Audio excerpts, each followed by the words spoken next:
pirmą patestuokime patį procesą, kaip sportą. Ir jeigu mums tas procesas patinka, tada galėsim įrankius gerinti. Pirmą iššaukim iš savo koinių, tada galėsime daugiau padaryti. Ok, tada jau kėdam ateis laikas. Kokia tavo nuomonė yra apie kačioką? Aš nematau kito funkcionalumo, kitų naudų, vien tik to, kad gražiai atrodo. Nu gerai, tai tada dabar mes įlyskim į tavo šaldytuvą. Esu buvęs svečiuose, bet į šaldyką nelindau. Kas pas tave privalo būti šaldytuve? Tai iš ryto arklys, po to į italą, į tokį vokietį su sumuštiniu virsti. Gerai. Aš galiu pasakyti iš tokios komiškos patirtinės, žmonės nori, tarkim, six-packo per 2 savaitės. Sveiki visi, įsijungę laidą Gyvenimui su cinkeliu. Mano vardas Timūras, jeigu dar nežinojot, sveiki, malonu susipažinti. Šiandien turime ypatingą, man labai mielą svečią, mano draugą, mano bičiulį, mano jau beveik ir giminės narį, Mantą Strolį. Labas, Mantelį. Labas, Timūrai. Pasilabinom prie ten, jau nesilabinsim čia. Man, aš žinau, apie tave prirašė labai gražių dalykų. Aš ne viską žinojau. Tai aš dabar jums į kamerą noriu paskaityti, koks įspūdingas žmogus yra Mantas. Tai profesionalus slidininkas, šitą žinojau. Teigiamų įpročių ir sporto treneris, šitą nujaučiau. 2 kartus olimpinių žaidynių dalyvis, šitas yra namuose nuolat paminima kiekvienas susitikus, bei daugkartinis Lietuvos, Lenkijos ir Latvijos slidinėjimo čempionas. Tai medalius mačiau prie pažįstų, dedu štampą. Ir Kembridžo riedslidžių mokyklos įkūrėjas. Kas čia dabar buvo? Šitą žinau. Buvo. Vienu metu pastebėjau nišą verslo. Ir kai mokinau riedslidėmis Londone, pastebėjau, kad vis dažniau ir dažniau žmonių atvažiuoja iš Kembridžo. Ir tada pagalvoju, jeigu atvažiuoju iš Kembridžo ir jeigu aš nuvažiuosiu į Kembridžą, tai bus daugiau. Tai aš galiu juos visus paimti vien tik savo. Jo, geras, labai geras. Tai žinok, apie slidinėjimą čia jau buvo atsiliepusi labai gražiai iš toje laidoje svečių. Tai labai logiška, kad tu esi antras svečias ir, žodžiu, labai džiaugiuosi, kad tu esi. Tai apie sveiką gyvenimą mes čia kalbam, apie sportą, kurio dabar gerimo ramą atėjo. Šiandien, aišku, filmuojam, kai sninga laukia, tai jau turbūt, kai žiūrėsit, bus nutirpę, bet sportuojančių vis daugiau. Kokias tu dažniausias klaidas matai, tu pradedančių sportuoti po žiemos sezoną, jie, žinai, kaip ežiai pabunda, jau dabar jau aš sportuosiu. Batai yra, trenigiukas yra ir ką žmonės, kokias klaidas tokias esminės daro, kur tu sakytum reik biški ramiau? Tai man dabar į galvą ateina 3 klaidos ir pati pirmoji būtų bandymas iš karto padaryti kokybiškai. Kad jau iš karto užsikelia rezultatą, užsirauti reikia. Jau daryti reikia. Aha. Tai aš tą ir mokinuosi žmonėm, kai sutinku, tai pirmą dalyką, ką duodu padaryti, tai skiriam 3 savaitės, 5 kart per savaitę, po 15 minučių kasdieną. Tai pramėja, ne? Taip. Okay. Įdomiausia, tai būna akis ant kaktos iššokusius, nes galvoja, tai jau pasolimpieti, čia dabar jau dirbsim. Rausim štangai, jo, visą kitą. Taip, o aš sakau, ne, mes iš pradžių išmokinsime susitvarkyti su visais trikdžiais gyvenime, kurie trukdo atrasti tą laiką 15 minučių. Aha. Ir paprastai dauguma būna nustebę dėl to, kad iš tikrųjų tų trikdžių yra. Taip, nes ir motyvacija matyt pakrenta ir tu paskui, žinai, nori, paskui nebenori. Vidinių turbūt, daugiau vidinių būna trikdžio, negu išorinių, aš skaičiau. Iš esmės taip. Ir ta motyvacija dar yra tolimesnis etapas, čia maždaug 3-5 savaitė. Bet pirmos 2-3 savaitės yra tada, kai aš net neįsivaizduoju, kas gali patrukdyti. Pavyzdžiui, kad aš tiesiog neturiu koinių. Tinkamus sportui. Netgi taip gali būti. Taip, nes tiesiog dabar šalta, aš turiu tik trumpas koinis, kurį kauliuko. Ir jau nebegaliu, ir tai gali būti priežastis, kodėl neišėjau.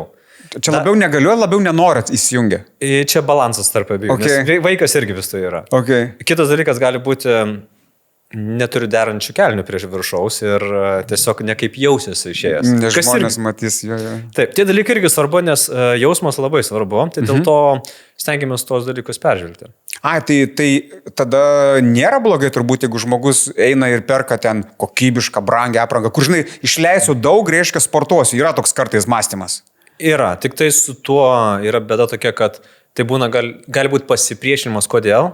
O tiesiog, jeigu turėsiu visą įrangą, tada darysiu. Arba jau kai tą darysiu, sąlygiškai tada jau galėsiu sportuoti. Tai stengiuosi irgi su tuo įsikalbėti, ar tikrai tai yra tas dalykas, kurio būtina. Pirmą patestuokime patį procesą, kaip sportą. Ir jeigu mums tas procesas patinka, tada galėsim įrankius gerinti. Tai aš mėgstu sakyti, kad pirmą iššaukim iš savo koinių, tada galėsime daugiau padaryti. Ok, tada jau kėdam ateis laikas. Geras. Aš norėčiau, kad tu žiūrovom papasakotum tavo biografijos vieną labai įdomų momentą, kuris, manau, vertingas bus ir žiūrovams sužinoti, kaip tu skirtingai treniravaisi vienom ir paskui antrom olimpiniam. Įvesk į kontekstą. Taip, tai pačios pirmos olimpinės žaidynės, kurios vyko 2010 metais, jos buvo labai tvarkingos, nes aš buvau ir nacionalinės rinktinės narys, buvau labai geras berniukas. Ir viską dariau pagal taip, kaip reikia. Pagal knygutę. Pagal knygutę, labai tiksliai. Ir gavosi taip, kad viską padariau, ir olimpinės žaidynės patekau, bet buvo toks truputėlį poskonis negeras, kadangi aš taip sunkiai dirbau dėl to. Ir kai supratau, kad jau iki starto liko 3 minutės, aš supratau, kad viskas. O tai kur tie 7 metai, kuriuos aš sportavau labai ilgai? Ta prasme, ne? Taip. Ir galvoju, tai čia tuoj po 3 minučių startuosiu, dar 3 minutės truks startas. Ir viskas. Ir viskas. Ir tada važiuoju namo ir nežinau, ar kitos olimpinės žaidynės bus. Nes buvo 2010 metai. Krizės įkarštis. Ir tame etape aš kaip ir padariau viską, pasiruošiau. Bet vargo buvo, galbūt ne vargo, bet toks truputėlį skaudėjo, kad pačio proceso aš taip nepamilėjau, nepasimėgau. Ir vėliau, tos antros olimpinės žaidynės buvo daugiau ne dėl to, kad kažką įrodyčiau kitiem arba savo įrodyčiau savo vertę, bet buvo daugiau patestuoti tai, ką žinau, ne trenerių sistemas, ne programos visą įgyvendinimą. Paieškoti savo kelio, ne tokio maždaug. Gal netgi testuoti savo idėjas. Savo kelio arba testuoti savo idėjas ir tiek to. Aš klysiu, bet jau bent jau žinau, kad savo suklydau. Nes prieš tai, kai sunkiausia ir skaudžiausia yra, kai suklystu, o suklydau dėl to, kad paklausiau, kas man patarė. Ir tada pykstu ant to, kas patarė, pykstu ant savęs ir iš viskas nesąmonė. Viskas blogai, Tai tada gavosi, kad kai antrą kartą ruošiausi, aš galvojau, aš buvau vieną kartą olimpinėse žaidynėse. Dabar grįžau, ar aš laimėsiu medalį? Labai mažai tikėtina. Nes šitą sporto šaka, kur sėkmė tikrai nieko neduoda. Tai išsikėliau tikslą atsimti, per 1 metus atsimti tą, ko nepasimėgau per tuos 7 metus anksčiau. Tai visur, kur siūlė dalyvauti ir kur anksčiau savo neleisdavau, pavyzdžiui, važiuoti padirbėti, su kareivis pamokinti, arba dalyvauti varžybose ilgesnėse, maratone, pavyzdžiui. Čia tipo, kad nenusimuštų fokusas, čia dėl to drausdavo? Taip, kad nenusimuš fokusą, neišsibalansuoti, nenaudinga, nedėra prie bendro plano, kas sustiguota. Tokio, tarsi, man toks jausmas buvo, tarsi spalvos į gyvenimą atnešiau, nes anksčiau buvo sausa ir labai tvarkinga visą kaip kariuomeniai.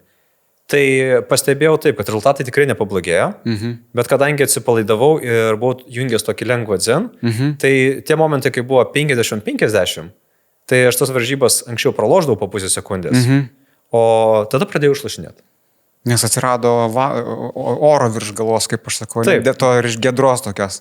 Geras, psichologija kiek sportą lemia, ne? Labai daug. Iš esmės, su to, kokia mintim, kokia ateinu, tai tada kūnas taip ir materializuojasi. Geras, ir tavo ta patirtis, sakau, aš kai sužinau, man tai buvo unikalu ir tu net procentais man buvo atsimenu papasakojęs, kaip ten buvo, kad tu, kaip ten buvo, mažiau procentaliai sportavai, bet rezultatas buvo toks pat. Kaip ten buvo? Maždaug 5 kartus sumažinau apimtis. Ne tai, kad sumažinau specialiai, bet aš tuo metu tiesiog dirbau ir apsibrėžiau, kad bandysiu pasiruošti antrom olimpiniam žaidynėm, sportuodamas maksimum 1:15 per dieną. Ar tai 5-6 dienas per savaitę. Nes anksčiau sportuodavau po 5-6 valandas per dieną. Ir kai tą apsibrėžiau ir galvoju, gerai, leidžiam pasireikšti kūrybai, dabar turi tiek laiko, tavo toks resursas man tai, taip ir dėliokis. Dėliosiu ir žiūriu, kad labai daug padariau sportuodamas mažiau, nes kai apribojau, galima sakyti, pats savo sienas pastačiau, aš pradėjau daug kūrybingiau žiūrėti, kaip viskas dera. Ir tas kūrybiškumas motyvuoja turbūt taip, kaip nemotyvuos jokia disciplina. Taip, nes disciplina yra tarsi kalėjimas, o čia yra tarsi šablonas, remelis, kurį galiu kūrybingai užpildyti pats. Geras. Kokia puikia pokalbio pradžia, ne? Gerai, tęsim, žiūrėk. Yra taip, dar laidos kūrėjai rado labai įdomių dalykų. Pas tave puslapyje parašyta, kad tavo misija yra pasidalinti savo patirtimi ir padėti tiems, kurie nori gyventi aktyviai, susigrąžinti energijos pojūtį ir jaustis sveikesni. Tai ar daug yra tokių žmonių, kam ta paslauga reikalinga? Yra. Šiaip daugam reikia ir kai kurie susisiekia su manimi. Bet ar susišnekėtų su jais, žinai, nes atrodo, nes čia tokie tikrai dideli pažadai. Žinai, susigražinti energijos pojūtį, nes yra ką veikti čia. Yra. Tai dėl to ir gaunasi, kad aš skiriu, taip, didžiąją dalį skiriu sportui ir kaip kūnas veikia, nes čia yra tarsi pamatai, tą reikia išmanyti. Bet labai daug dėmesio skiriu psichologijai ir stengiuosi tam tikrą prasme apžaisti žmogų neblogąją prasme, bet nesakyti, ko jis iš tikrųjų siekia, bet nukreipti tam tikrą linkime, kol galų galiai supranta, kad kažko pasiekia. Nes paprastai, kai žino, ko siekia, tada įsijungia vidinį blokai. Tai su energija, tai kartais tiesiog sudėlioti rutiną. Kartais energija gali būti vien tik dėl to, kad aš planą turiu. Čia jau gali būti energija. Okay. O jeigu dar gaunu patvirtinimą, kad mano planas pasiteisina ir jisai viskas einasi taip, kaip noriu, tuomet energijos antplūdis buvo dar didesnis. Okay. Ar yra sezoniškumas poreikyje šitame sportuoti? Labai. Ar ne? Tai čia kaip jisai dėliojasi? Žiemą labiau žmonės juda, ar kaip tik priešingai, tik vasarą jie, o žiemą ten knyginiauja, lašinius augina? Aš galiu pasakyti iš tokios komiškos patirties, kad gal buvau užsiregistravęs paslaugos LT. Ir ten kartais įkrenta užklausos. Dauguma užklausų, man atrodo, nekokybiškos. Ir tiesiog nes žmonės nori, tarkim, six-packo per 2 savaitės. Būna tokių vis dar, ne?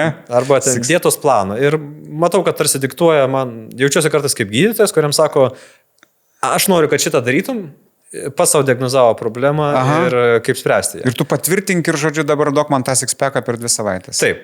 Bet kai kurie žmonės, su kuriais galim pasišnekėti ir paaiškinti, kaip vadinamas edukavimas, ir tada supranta, kad truputėlį kitaip reikia žiūrėti. Tai pastebėjau visada. Jeigu saulė šviečia, graži diena ir savaitgalis, dauguma susimąsto apie sportą. Tie, kurie paprastai galvoja, imasi veiksmo, rašo, ieško. Okay. Tada dar kas iš sezoniškumo yra.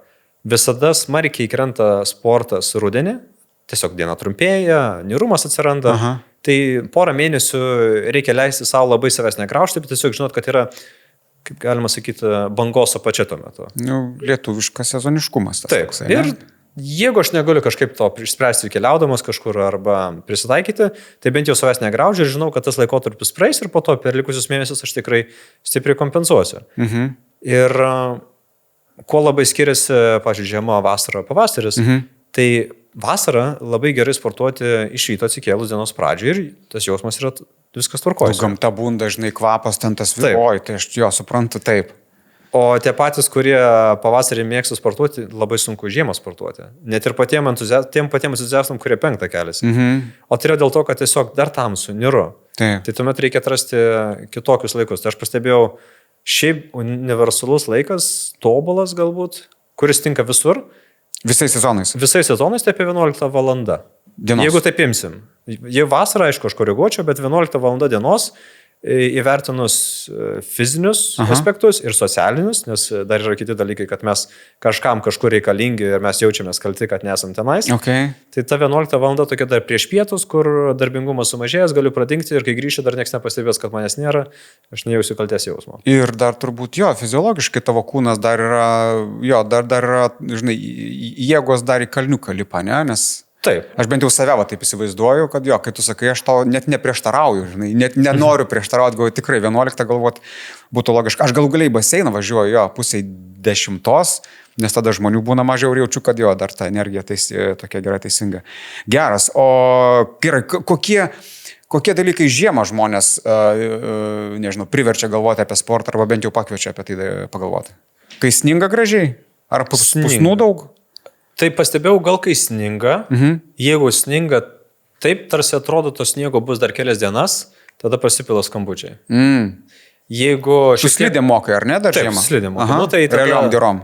Tai būna žmonės apie mane pamiršta visus metus, bet snaigas pamato, prisimena mantą. Tai būna taip, kad tiesiog kai sninga, tada nori daryti ir įdomiausia netgi pastebėjau, tokia visur pasaulyje ta pati tendencija yra, kada pačioj pradžioj žiemos, kada sąlygos yra blogiausios slidinėti, poreikis tą daryti yra didžiausias. Ir visur, kur nėra sniego, kalnuose, kur reikia purkšdirbtinė, kur brangiai kainuoja.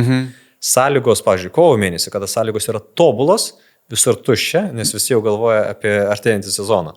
Apie six-packą per 2 savaitės. Taip. Ok. Įspūdinga. Klausyk, dėl ko dažniausiai bent jau pas tave ateina žmonės? Sveikatos būklę pasigerinti, kažkaip, žinai, jaustis geriau, ar grinai ten pumpuoti bicką ir six-packus per 2 savaitės? Nežinai, procentaliai, kokių, turbūt ir vienų ir kitų pasitaiko, bet įdomu tas miksas, kaip jis dėliojasi. Aš manau, dauguma, gal 2 tipus pastebėjau.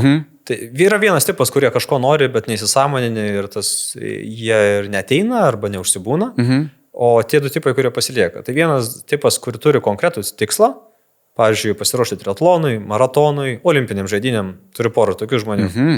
Tai vienam parų padėjau pasiruošti, kitai, aš motyvuoju, kad jinai gali, čia priklauso tik nuo jos, ar tam skirs dėmesio. Ir kitas etapas arba kita kategorija žmonių yra, kurie ateina, jie žino, kad kažko nori, bet reikia pagalbos, kad padėčiau suprasti, ko nori. Nes jie paprastai jau yra gyvenimo pamokinti, kad nėra auksinių piliulių ir reikia kažkaip iš to, ką turiu susidėlioti ir galbūt atėjęs pas mantą gausiu tą atsakymą, kaip čia viską subalansuoti iš to, ką turiu. Tai čia irgi mano mėgstami žmonės, kadangi kūrybiškai aš galiu padėti atrasti balansą sportą ir gyvenime ir kad sportas neturi būti kančia. Taip, ir kas ganas, turbūt jie tą turi užtaisą nepamesti, žinai, kai jeigu bus, nes turbūt irgi čia yra eksperimento, kažkas suveiks, kažkas mažiau suveiks, tu irgi turbūt ieškai, ar ne, nėra, kad atėjo ir tu taip maždaug nužiūri ir tau čia reikia tą. Visą laiką testavimas vyksta, nes būna 10 žmonių pasiteisino iš eilės, bus 11, kuriam tiesiog neveikia. Ir reikia atpažinti, kuo anksčiau, kada neveikia, bet ir taip pat nepasiduoti per anksti. Tai... Kaip tu tą susėda, ateina ten vakariniauti, į pirtį kartu varot, kaip senai anksčiau medžiotojai biznį darydavo. Kaip tas procesas vyksta pas save, kaip tu tą žmogų nuskaičiuoji? Paprastai per pokalbį pasišnekam. Tiesiog, ne? Tai yra reguliarus treniruotės dalykas? Pokalbis būtinas, nes analizė. Tai net ir profesionalai visada kalbasi ir ne tik apie sporto kalbą, bet daugiau apie emocinius dalykus, kas veikia, kodėl nori sportuoti, kodėl nenori, kodėl ką reikia daryti. Nes sportininkui, tiek mėgėjai, tiek profesionalui svarbu labai, jeigu taip skambiai, parduoti, bet neparduoti, bet paaiškinti, vardan ko aš tą darau. Ir dėl to galima matyti sportininkus, kurie griūna, apsiputoja, vos gyvi gali atsistoti ir vėl kartoja. Dviratininkai griūna, nusiprozina, vėl stoja, važiuoja.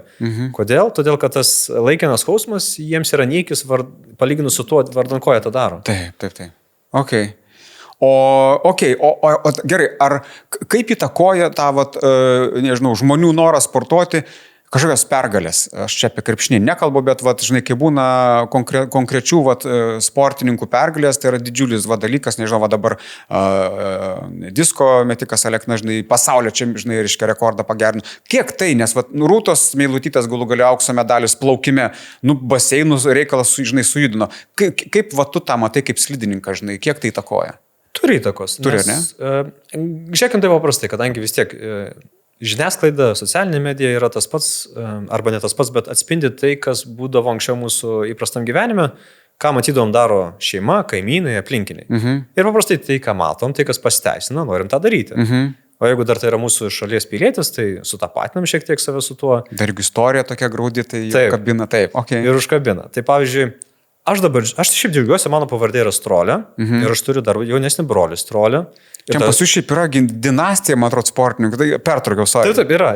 Dinastija ir gaunasi dar taip, yra ir pusbrolis Strolė, kuris biatlone dabar daro tiesiog amazing, nežinau, nuostabius dalykus. Amazing tinka, taip. Amazingus dalykus. Taip. Tai ką jis daro, kai jam gerai pasiseka, tai paprastai žmonės dažniau ir paskambina ir man, nes tada nori paslidinėti, o dažniau Strolė. Geras. Nelabai kažkam rūpi, kuris Strolė, svarbu Strolė. Nes visi jie ten gerai varo maždaug. Maždaug taip. Geras, tai čia šitas yra. Neblogai, tai tada aišku tada ir sirgti norės ir palaikyti. O šiaip, bet tu jauti, vis tiek tu jau gan ilgą laiką žmonės treniruoja. Ar yra supratimas, žinai, apie sportus didesnis. Nes anksčiau atrodo būdavo, žinai, labai siauras žmonių, žinai, domėjimasis sportu. Ar tu jauti, kad jis, nežinau, platėja, kad ta publika keičiasi, kad į kokybę labiau orientuojasi, ar kaip tik ne? Aš pastebėjau, kad tas daugiau prasidėjo gal nuo karantino ir šiaip jau buvo tendencija link to, jau atsirado žmonės, kurie domisi, ką daro ir pajudėjo stipriau netgi po karantino, nes tada dar labiau susimastė. Opiau tai tapo, tiesiog kai buvo katalizatorius tam tikras. Ir dabar jau sutinku žmonės, kurie, pavyzdžiui, žino, kas yra aerobinis slengstis, kad reikia treniruotis daugiau žemesnių pulsų. Nes iki tol tai labai daug žmonių būdavo, kurie, ypač tie, kurie ekstremalai, maksimalistai, versle, kurie stipriai dirba, daug padaro, tai jie sportą linkia, vadinamai, įsitaškyti. Okay. Tai ką jie daro, linkia aukšto pulsų varyti. Okay. O dabar pastebėjau, ateina žmonės, kurie jau pas kažką girdėjo ir jau praktikuoja tai, kad 80% treniruočių turėtų būti vidutinio žemo intensyvumo. Aha. Tai žmonės linkia mokintis ir analizuoti. Bet turbūt susidari, kad yra daug ir to tokio, žinai, miesto legendų, kur žmonės ateina kažkur, kažko prisiskaitė, žinai, TikTok'ose kažko pamatė, dar kažkur, žinai, kur su mitais kažkokiais galvoju, kur tau tenka paskui kažkaip jos išmušt. Yra šito? Yra. Tai paminėjai TikTok'ą. Aš šiais metais įkūriau TikTok'ą. Beje, sveikinu, biški prisidėdu, labai džiaugiuosi, kad esi ir labai rekomenduoju man tą sekti. Tai kas nutiko? TikTok'as yra gražus tuo, kad jisai labai greitai duoda grįžtamą ryšį. Ir ten labai gaunu daug pamokų ir patarimų pats.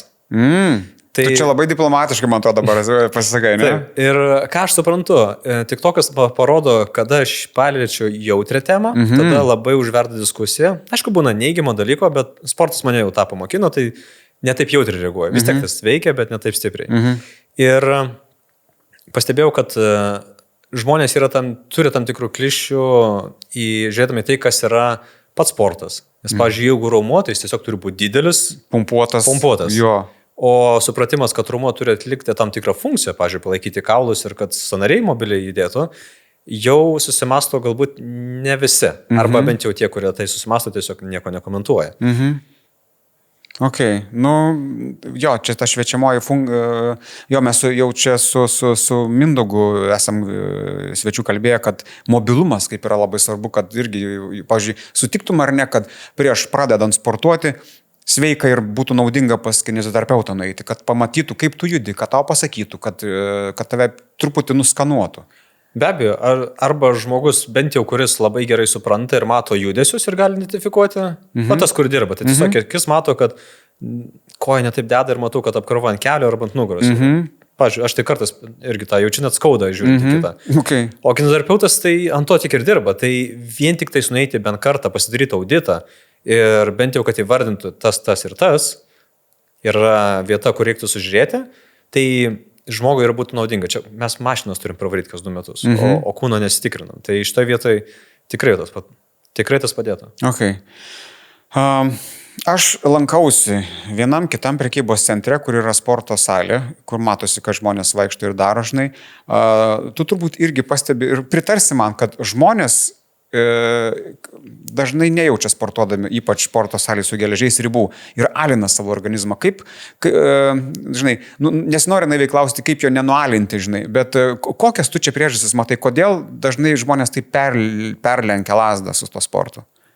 Žinai. Čia labai džiaugiuosi, kad paminėjai tą, nes nepaminėjau kito dalyko, kokiam klišiam būna žmonės susidūrė. Taip. Tai ypač tie, kurie linkia mąstyti, turi analitinį mąstymą stiprų, ir mažiau jausti, tai linkia matyti veiksmą kaip mechaninį judesį. O tarkim, turi ranką pakelti, tai aš ją taip laikau alkūnę čia, riešą čia ir keliu. Ir bėda yra tame, kad kai šitą judesį atlieku, tuomet aš visiškai nekreipiu dėmesio, ar mano kūnas atlieka tai, ką reikia daryti. Ar jis įsitempia tie raumenys, kur reikia, ar nėra perkrovos kažkur ties sausgyslė. Ir kai žmogų pamokinu, pajausti ir suprasti, kuris raumuo turi dirbti atliekant tą jo veiksmą ir kur yra patvirtinimas, kad aš jau pasiekiau ribą, tada žmogui nebereikia sakyti, kokio svorio jam reikia. Jisai ima svorį ir testuoja, per mažai svorio didinu, kol pradedu jausti. Ir didinu tol, kol jaučiu, kad aš jau nebeteisingai darau, pradedu mažinti svorį. Ir tada gaunasi toks savireguliuojantis mechanizmas. Sporte man jis būdavo labai svarbu, kadangi sporte yra du kraštutinumai. Vienas yra perspausiu traumą, kitas darysiu per mažai, netobulėsiu. Bet reikia visada eiti iki ribos, o ne perspaudžiant. Tai šitas labai padėdavo praplėsti savo ribas, nes su smegenim yra taip. Smegenis apriboja mus tiek, kiek mes anksčiau padarydavom per paskutinės treniruotės. Ta patirtis jinai groja. Taip, todėl aš kiekvieną kartą turiu testuoti, ar ta patirtis yra ta pati. Ok. Kokia tavo nuomonė yra apie kačiokus, man taip įdomu dabar, tiesiai taip, žinai, tai yra tikrai, žinai, ir komiškai kartais atrodo, bet ką tu matai žiūrėdamas į žmogų, kuris varo vardan dydžio? Šiaip mano požiūris į tai yra daugiau kaip į narcisizmą. Savo ego paglostimas. Čia taip, širdžiai aš taip mąstau, mano nuomonė. Tie žmonės, kurie daugiau pasiekia, matau, kad jie jau žiūri giliau ir į sielą, ir į kūną. Balansą kažkokią, ne? Balansą, taip, mato tą plačiau. Bet jeigu imsim vidutinį, ką patraukia, tai pati priežastis, kodėl patraukia, tai parodyt, koks aš gražus. Duokit dėmesio man. Kai tuo tarpu viso kito sporto priežastis yra parodyti, kaip aš galiu augti, palyginti save su buvusiu vakar ir nevaržytis pažeminti kitą, bet tiesiog varžytis su kitais ir pažiūrėti, kaip mes visi paaugome. Tai iš esmės tam tikras grupės arba bendruomenės ugdymas per savo veiklą. Kai vienas yra daugiau orientuotas tik į save. Ir aš nematau kito funkcionalumo, kitų naudų, vien tik to, kad gražiai atrodau. Grožis yra to, kas žiūri akyje, ne, yra tas geras. Sporto šakos pasirinkimas, vadžiak, kaip išsirinkti tą, nežinau, patinkamausią, ypač jeigu tavo patirtis su sportu nebuvo geros, malonios prieš tai? Sporto šakos, aš nubėgo mintis. Tarkim, kaip žmogui, kuris nori judėti, išsirinkti kažkas, nežinau, kas jam tinkamiausia būtų, sakau, bet ypatingai tais atvejais, jeigu tavo santykis su sportu nebuvo geras, jeigu ten mokykloje, žinai, fiziniai tave alindavo arba, žinai, kažkaip tai kitų, žinai, kad reikėtų judėti, bet tavo patirtis buvo tokios blogos prieš tai, žinai, bet kaip tą šaką rasti, tik turbūt, aišku, bandymų būdu, bet gal tu turi kažkokių tokių konkretesnių modelių patarimų. Tai bandymo būdu, tai vienas būdas galima žiūrėti pagal kūno tipą. Tiesiog maždaug kokios sudėtis, tai jeigu panašiai su rutulio stumika, tai turbūt patiks kažką stumdyti. Jeigu su lieknas ir liesas, tai gali būti, kad bėgioti. Fechtuotis tada. Tai fechtuotis, bėgioti, gal per kartį šokti. Bet tai, kokie mes esame gimę, tai nebūtinai mums nulėmė, ką mes privalome daryti. Ir šioje vietoje galiu pasakyti taip, galbūt žiūrėti, kas traukia, kas įdomu tiesiog žiūrėti. Ir, pavyzdžiui, man pačiam asmeniškai, aš esu lygumų slidininkas. Ką reiškia lygumų slidininkas? Tai ką jie daro? Turi daug ištvermės, turi daug sunkiai treniruotis ir dirbti. Ir yra snieglintinkai. Ką jie daro? Greit nusileidžia ir pasivarto. Pasėdė, gal dar žolės kažkur įstraukia. Adrenalino, ir matyti irgi poreikis, ne? Taip. Ir tokia... Ant žolės, sakykim, krenta. Krenta, taip. Ir jie mėgsta atsipalaiduoti ir per daug neperspausti ir kažkaip net buvo skaudu, kai jiems irgi medalius pradėjo kabinti olimpinius. Ir... Tai dabar breakdance jau olimpinės. Taip, ir tie ateina. Gerai. Ir dėl to aš tą žiūrėjau kaip ir čia toks netikras sportas. Kažkurį laiką. Kol galų gale vieną kartą slidinėdamas kalnuose, čia buvo praėjusią žiemą, slidinėjau su kariais, kuriuos tuo metu mokinau ir vienas iš jų turėjo snieglinti. O aš su kitais išėjau su kalnų slidėmis. Ir žiūriu tą su snieglinti ir sakau, tu man taip organiškai gražiai atrodai, kad ir į priekį pasvyri, ir atgal, ir toks atrodo teisingas judėjimas. Tie, kur kalnų slidėm atrodo kaip pažiukai truputėlį kartais įsirėmė į kalną. Ir žiūri mane ir sako, o koks tavo batų dydis? Ir taip iš pradžio galvoju, taip, vyras klausė vyro, koks batų dydis, bet po to supratau, jis klausė, galbūt tas pats dydis ir galim pasikeisti. Ir pasiūlė pasikeisti. Ir žiūriu, kad man tas labai patiko. Nors prieš tai aš turėjau tokį atstumimą, nes čia tarsi menkesnė sporto šaka. O po to supratau, kad aš noriu tą ir dar bandyti, nes man labai patiko. Tai mintis yra tokia, kad kaip išsirinkti, kartais tiesiog į tai, ką atkreipiam dėmesį, tai, kas patinka, arba galbūt net labai nepatinka, tai gali būti tas dalykas, kurio mes norim, tiesiog jį labai stumiam nuo savęs ir blokuojam.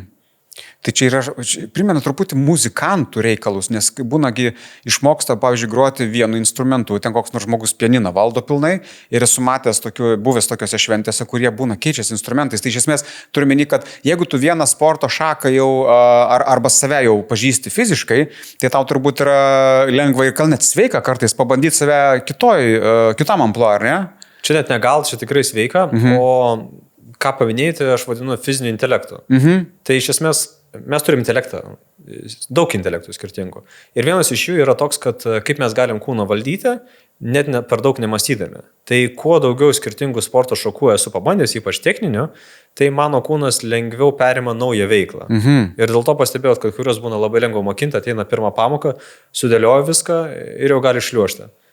O kitus reikia 10 pamokų bandyti po truputėlį perlaužti, išmokinti tam tikrų judesių, kurių automatiškai kūnas negali padaryti. Okay. Tai ne tik, kad gal sveika, bet labai sveika ir labai rekomenduoju. Čia kalbant apie tobulėjimą, tada tu iš komforto zonos išeisi, save pamatysi šiek tiek kitaip. Čia geras. Tai dabar, gerbiamas treneri, prašom pasakyti, kaip pačiam atrodo, kas yra gera treniruotė. Vat, žinai, nes, tarkim, kažkas žiūri namuose ir galvoja, vat, man gera treniruotė, ateinu rytoj ten ant kojų 2 pėm išrausiu, žinai. Tai, žinai, o kas tau būtų gera treniruotė, kaip tu apibūdinu, kas tai yra? Gera treniruotė, pabandykim pirmą atsakyti, koks tikslas jos. Aš suprantu, kad gali būti daug dalykų, pavyzdžiui, ugdyti lankstumą, ištvermę, jėgą, koordinaciją, techniką. Bet tarkim, aš skirstau į 3 kategorijos. Tai viena yra tiesiog būti aktyviu, tai kada tinka atsigauti po sunkių krūvių, po varžybų. Tiesiog ateiti. Taip, ateiti pasirodyti. Arba ateiti apsižiūrėti pirmą kartą, kaip veikia. Tai čia jokio krūvio nereikia, tiesiog pabūti, pajausti. Ir čia esminis dalykas - pajausti. Tada yra antro lygio, kur yra tiesiog palaikyti tai, ką aš galiu. Tai, ką aš turiu, tai šiek tiek pasistengti, bet tas turėtų būti toks tarsi automatinis, bet su priežiūra. Ne visiškai autopiloto. Ir tokių irgi reikia, nes kad tiesiog palaikyčiau tai, ką turiu. Jos nėra sunkios, bet šiek tiek reikia sąmoningumo susikaupti. Ir tada yra 3 lygio, kurios yra ugdančios labai stipriai, kada intervalai, jėgos ugdymas, greičio ugdymas, kada reikia ne tik ateiti, pabūti, susikaupti, bet reikia mintimis įsivaizduoti, kad aš galiu daugiau, negu mano kūnas daro šiuo metu. Ir kūnas sako visiškai, čia be šansų aš to nepadarysiu, bet po kokios 10 treniruotės jis padaro tai, kas buvo neįmanoma. Čia ypač su greičio jėgos ugdymu tą pastebėjau. Tik tai su jais irgi labai reikia atsargiai, nes reikia daryti po mažai kartojimų, su daug poilsio, nes tai yra labai stipri stimulacija ir smegenys gali tiesiog pervargti ir įsijungti apsaugos mechanizmus, kuris blokuoja. Tai, sakau, priklauso nuo ko mes pasirinkam. Tai, o kaip pasirinkti? Jeigu mes nesportavom arba darėm intensyviai, tai imti pirmą, tiesiog ateit pabūti, kol grįžta noras ir pojūtis, ką nori daryti toliau. Tada jau, kai sportuoji reguliariai tai 3-4 kartus per savaitę, sakykim, tada aš jau galiu eiti tų kietų treniruočių, kur darau svorį, greitį, kad paugdyčiau save. Tų stiprių galima daryti 1-2 per savaitę. Okay. Geras. Nežinau, kaip tu manai, nežinau, kiek yra veiksminga, nes aš, pavyzdžiui, žinau tokių žmonių, kurie, tipo, va čia sportuosiu, tai ten nusiperka, ten, žinai, jau abonementą, ten, žinai, jie save finansiškai labai įpareigoja. Kiek pati sporto salė, tarkim, lemia, žinai, nes čia turbūt vėl, tu gali turbūt ir lauke susigalvoti, ar ne, su lengvu prabėgimu, su lengvais krūviais, vat mes vis kalbam ir norisi tą tokį akcentuoti momentą, kad lengvai reikėtų pradėti, tai nebūtina, mes jau pradžioj minėjom, kad brangus rūbai ir brangus kedai lyg ir padėtų, bet nebūtinai. Ne? Taip, tai čia galbūt tiems, kurie eina į ofisą ir gali dirbti iš namų. Ofisas yra ta terpė, kuri skirta darbui. Ir jinai gali būti labai darbinga, nes nėra kitų dalykų, kurias reikia padaryti namuose. Lygiai taip pat gali būti ir nelabai darbinga, nes vis ateina, kas pakalbina. Ir kai nesinori pačiam, norisi kažką pakalbinti ir žiūri per tą dieną, nieko nenuveikia. Taip. Tai jis yra ta terpė, jeigu mes mokėsim naudotis tinkamai ir pasirinksim laiką, tai mes puikiai išnaudosim. Ar tai yra konkretus sprendimas? Nebūtinai, bet yra įrankis. Dabar namuose, taip, tai namuose irgi galima sportuoti, tiesiog ten yra daugiau dirgiklių, bet galim išeiti į lauką, galim pasirinkti tam tikrą erdvę, laiką, kurio sportuojam. Pavyzdžiui, aš atsikeliu iš ryto, pamedituoju ir tada darau pratimus, arba einu pabėgioti, arba darau spaudimus. Ir kad ir kaip jaučiu kaltės jausmą, tarkim, kad aš nedirbu dar, arba leidžiu savo išeiti pabėgioti dabar, tai tas laikas, kada jaučiuosi, kad tai yra normalu daryti ir kūnas pats tą daro. Tai kalbant apie patį investavimą, reikia suprasti tai, kad pradžioje reikia investuoti ne į fizinius daiktus arba erdvės išnuomavimą, kaip sutarties pasirašymą, bet reikia truputėlį susidėlioti galvoje ir įpročiuose rutinoje veiksmus. Ir kai reikės man augti, nes to, kad turiu ir nepakankamai, tada jau perku, investuoju, nuomojuosi, kad galėčiau būti stipresnis. Iš tavo patirties, kokiu tu esi matęs kraštutinumų, kur jau sportuojantis skirtingų lygių, tarkim, žmonės, jau kurie, žinai, peržengia, nes kraštutinumai yra jau raudonos linijos, žinai, pavojai, traumos ir panašiai. Kokiu tu esi matęs dalykų, kur nežinau, nežinau, ar neklauso jau žmonės, ar kaip, kas yra kraštutinumas toksai pavojingas sporte? Kraštutinumas, manau, tada, kada žmogus pirmą bando kompensuoti. Per savaitę nebuvo kada, tai savaitgalį dabar 3 valandas ant dviračio. Užsirausiu maždaug. Taip, tai padeda, kai žmogui paaiškinu, kad mūsų sportas yra panašiai kaip biudžetas. Turiu, tarkim, 50 eurų šiandien. Tai jeigu neišleidau, jie iškeliavo, kitą dieną turiu kitus 50. Ir kuo daugiau sportuoju, tai tuo labiau susikopia didesnis biudžetas. Bet jeigu aš 5 dienas nesportau, tai nereiškia, kad aš šeštadienį turiu 250 eurų. Aš turiu tos pačius 50 eurų ir turiu juos išnaudoti. Tai tada truputėlį tas spaudimas nukrenta. Kitas dalykas su traumų, kas gali būti, tai taip, maksimalių svorių kelimas. Ir jeigu keliu vien tik dėl to, kad pakelčiau arba kad dažnai psichologiškai ir pačiam būna. Kad reelsą nufilmuočiau, kaip raunu. Kad raunu, kad atrodytų įspūdingai.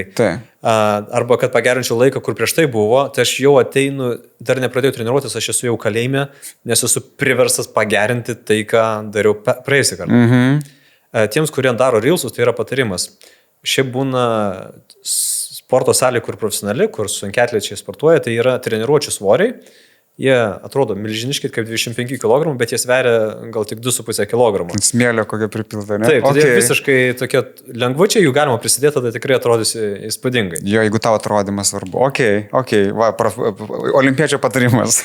Užsidėkit didesnį plasmasinį svorį. Gerai, apie vandenį sporto metu noriu paklausti, nes mano paties santykis yra, žinai, aš esu mokyklai dar 11 klasėje irgi ėjęs iš tanginę su bachūrais ir ten būdavo toks čiaupukas, iš kur visi prieina ir ten laka, žinai, nuolat, kaip katinam būna pasenus. Tai kaip reikėtų į vandenį žiūrėti sporto metu, žinai, turbūt irgi skirtingose etapuose, pradžioje ten vienaip galbūt, bet tavo rekomendacijos būtų vanduo treniruotai. Vanduo, taip, reikalingas. Taip. Dabar tik kaip jį naudoti. Taip. Tai pirmą reikia suprasti, kad vanduo, pats kaip vanduo yra bevertis, nes vanduo turi savyje kažką. Tam tikrus mineralus, taip pat galim pasidaryti sportinį gėrimą. Čia irgi reikia neperspausti, tiesiog pasirūpinti, kad bent jau būtų mineralų. Jeigu darom ilgą treniruotę, tai kažkokie angliavandeniai, kur galėtų būti kaip sportinis gėrimas. Kažką papildomai, žodžiu, įdėti galima, taip, ne? Taip, bet kurią sporto vaistinę užeiti tiesiog pasakyti, arba sporto prekių parduotuvę ir ten pasiūlys. Jeigu to neturiu, tai bent jau, kad būtų mineralinis vanduo, negazuotas, tada bent jau satysiu druskas. Tai čia, kai aš sportuoju iki valandos, man užtenka tiesiog, kad būtų druskos. Kai mes sportuojame, tai mes ne tik prakaituojame ir prarandam skystį, bet mes taip pat kvėpuojam. Iškvėpuodami netenkam skysčių. Ir mes skysčių visada netenkame, net ir miegodami, bet tiesiog, kadangi mes tą darom intensyviau, tai ir dehidratuojam intensyviau. Dėl to labai svarbu skysčius palaikyti ir aš pastebėjau taip, kad pradedu gurkšnoti maždaug nuo 15 minutės ir tada kas 15 minučių po gurkšnelį. Jeigu būnu sporto salėje, tai po kiekvienos serijos porą gurkšnelį išgeriu. Tai tada išvada gal tokia netgi būtų, kad gerai būtų, jog tas tavo gėrimas, kad nebūtų labai skanus. Nes, man taip yra buvę, kai tu ten kažkokio prisimaišai nusipirkęs ten braškinio, kažkokio marmaliuko toks skanus, kad tu būna padaugini ir jauti, jog jau trukdo dabar tas kiekis Oi, taip. Skyščio. Skoniai, galiu pasakyti, man skoniai nepatinka, nes jie išbalansuoja, bet jeigu, pažiūrėjau, surus, mes nenorim gerti surį, nebent reikia. Surus yra elektrolitai, kiek žinau. Taip, kas raumenim padeda. Tai labiausiai, kai jų reikia, tada tos surumas būna skanus. Tai, pažiūrėjau, Vytauto mineralinis, aš šiaip dabar nesinori gerti, jis pakankamai surus. Ir jeigu aš jaučiu, kad man jis atrodo skanus, tada ženklas, kad tiesiog kalio jonų sumažėjo, kalcio jonų sumažėjo ir man tiesiog reikia atstatyti elektrolitus. Okay. Tai žodžiu, vandens reikėtų... O gerai, o koks tas kiekis būtų? Tarkim, tipinė treniruotė. Va, eina ten berniukas, mergaitė tiesiog į sporto klubą. Kiek yra norma išgerti, kas jau būtų per daug? Ten litrukas, ta viena gertuvė, kur būna, yra tinkama ar ne? Aš sakyčiau, jeigu treniruotė trunka iki pusvalandžio, tai net nesivarginti. Taip, net be vandens galima? Taip. Okay. Turime neapkrauti. Neapkrauti. Jis nėra tiek svarbus. Jeigu darom ilgesnį, tai nuo pusės litro iki 0,75. Bet man 0,75 užtekdavo, jeigu sportuodavau iki 1,5 valandos. Okay. Čia be banderolių gėrimas turėtų būti. Taip. Gerai. Privalėjau šitą pasakyti, nesusilaikiau. Mityba prieš ir po sporto labai įdomu.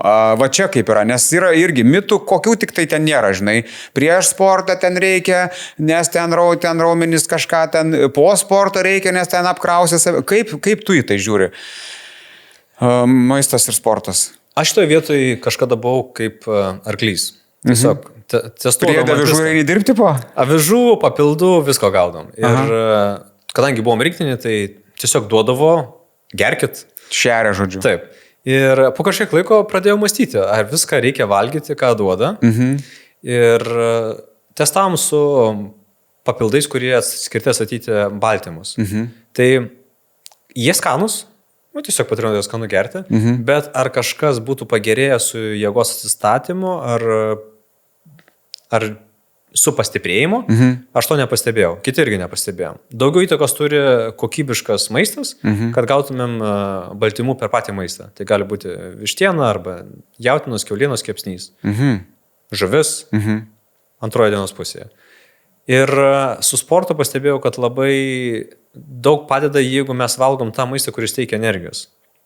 Ką reiškia? Nes maistas gali būti kaloringas, bet nebūtinai energingas. Na taip. Tai tas maistas, kuris virškinamas ilgiau, jisai suteikia energijos, pavyzdžiui, virta, nepervirta bulvė.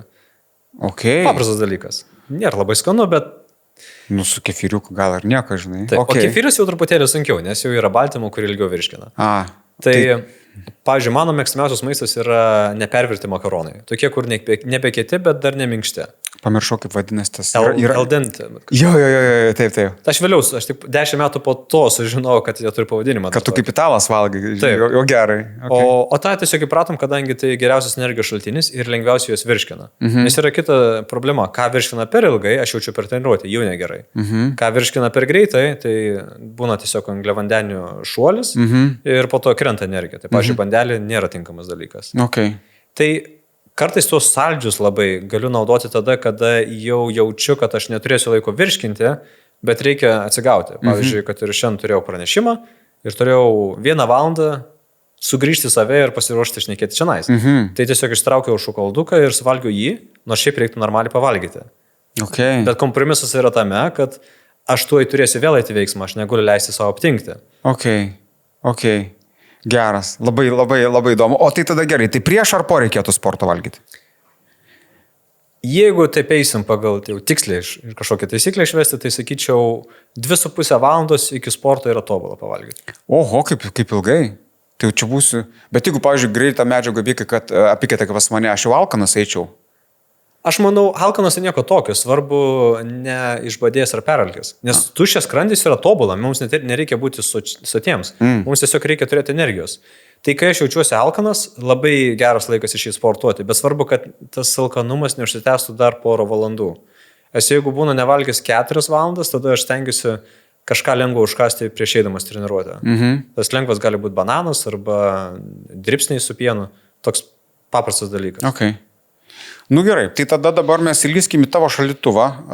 Esu buvęs svečiuose, bet į šaldyką nelindau. Kas pas tave, pavyzdžiui, privalo, vat, pas tokio lygio sportininką kaip tu, trenerį, žinai, kuris pats irgi gyvena tuo, ką sako, kas pas tave privalo būti šaldytuve?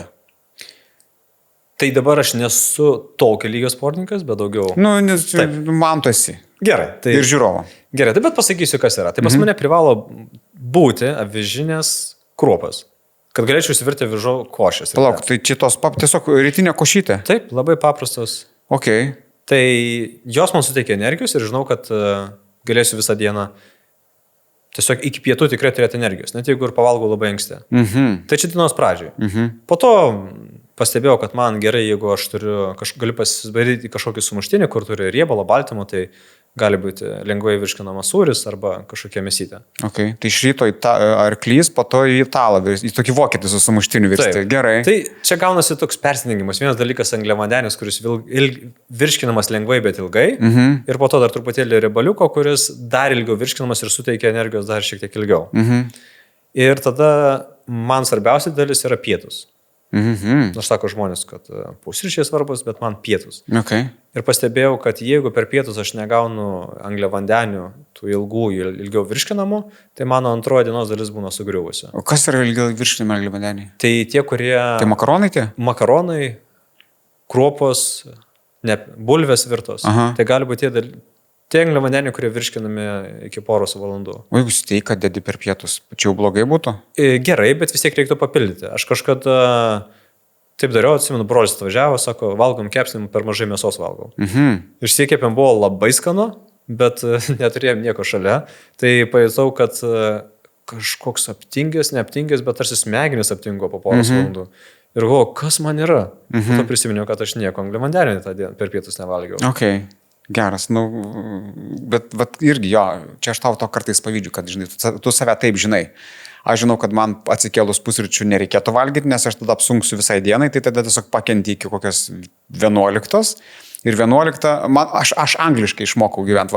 Žinau, kad anglai, bent teorijoje, kai būdavau, ten būdavo jo, pusryčiam tokia arbatutė, kažkas lengvo, ten kažkoks sausainiukas ir tada 11 val. Tokia prieš pietukai jau, o pietum ten jau galėdavai dėti kažką tokio rimtesnio. Va taip pastebėjau, kad irgi veikia. Tai su tuo viskas irgi gerai, čia tik tais kaip... Aš tai išmokau, kadangi sportavau ir jeigu aš neturiu energijos, mano treniruotė nėra kokybiška. Nekokybiška treniruotė, adaptacija silpna ir rezultato nėra. Tai tiesiog gyvenimas greit išmokino. Kai dabar mažiau sportuoju ir mano dalis darbo yra kūrybinė, kartais reikia galvoti, sugalvoti, nebe fiziškai kažką daryti. Ir pastebėjau, kai mano apimtis fizinės veiklos sumažėja ir valgyti reikia daug mažiau. Tai pusryčiai irgi kartais būna smarkiai lengvesni. Ir porcijos po to tampa mažesnės. Tai labai tas koreliuojasi su veikla. Okay. Tai, o gerai, tavo klientai turbūt, kai ateina, tai pas tave vis tiek turbūt gaunasi, kad tu kompleksą sudėlioji tam tikrą, ne? Yra turbūt ir psichologinė dedamoji, tada yra kažkokia sporto rutina, turbūt ir maisto kažkokios klausimus turi. Kiek tu plačiai apimi žmogaus poreikis, kai ateina? Aš apimu taip, tai fizinė veikla, psichologija, planavimą, savivertės ugdymą, nes pagrindinis dalykas, kad yra savivertė, čia galima sakyti prie psichologijos, ir su maistu mes daugiau žiūrim į energiją, kad būtų energijos, o ne skaičiuojam kalorijas. Pastebėjau, kad maisto skaičiavimas ir kalorijų vertinimas iš esmės tarsi bandymas nueiti nuo kitų dalykų, kurie svarbus ir nespręsti ir eros problemos, o perdėtai skaičiuoti kalorijas. Tiesiog matematiką darysiu, taip, bet ignoruosiu psichologinius aspektus kažkokius. Ir su dietologais, kurie irgi taip giliau pažvelgia, irgi vis šneka, kad tai viskas yra apie psichologiją. Tai kalorijų skaičiavimas tai tas pats, kaip rašyti planą, kiek reikia bėgti. Bet labai svarbu, kad suprasčiau, kodėl aš tą maistą noriu valgyti. Ir paprastai tie, kas nori numesti svorio, tai pastebėjau, kad yra viena baimė pralikti, pabūti alkaną. Ir tada nedaug dievė išalksiu, reikia kažką užkasti. Ir to ir situacijų labai retai būna, kad išalkčiau. O kita priežastis yra socialiniai, tiesiog yra maistas būdas save patenkinti arba leisti laiką su šeima.